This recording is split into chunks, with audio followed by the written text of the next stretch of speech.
So we've developed over 300 acres of the 740-acre footprint that the zoo sits on. How many species of plants approximately do we have here at the zoo? The last time I checked, we have about 2,500 different species and 10,000 plus trees and plants.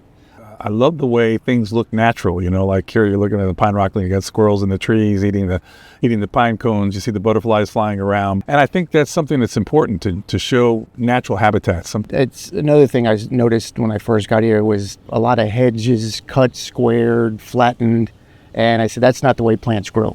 And you're cutting off all the blooms and all the things that attract the butterflies and the bees. I think one of your greatest successes is just creating this canopy. Driving in the shade, walking in the shade in the summertime here. Being an arborist, I also have to take care of the trees, and I'm always trying to prune them correctly, train them to, create the shade.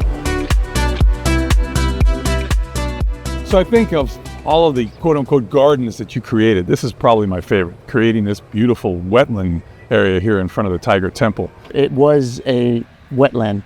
But then when they built Florida, they had to cut it off the water supply. So by doing that, pretty much all the plants had died and we had to come up with something else. They weren't really sure what to do with it, so I proposed that let's try to turn it back into a wetland. So I started adding islands. We have dry islands, we have wet islands.